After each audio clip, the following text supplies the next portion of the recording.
menapa? Yang ngebit.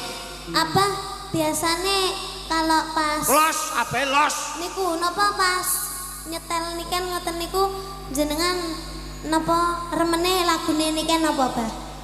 Bokong semok. Oh kabeh demen. Kabeh demen. Niken ki yo ngono.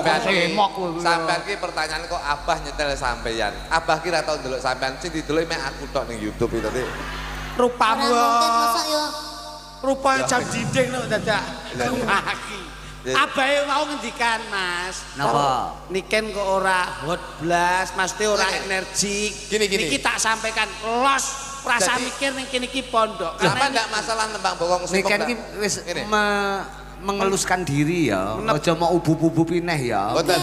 Gini, saya bisa sampean nyanyi sembarang bebas, Nduk. Bokong semok tidak masalah mergo kuwi karunyane Allah. Awake dhewe duwe salandoning badan, duwe bokong semok mujudke syukur ora apa-apa.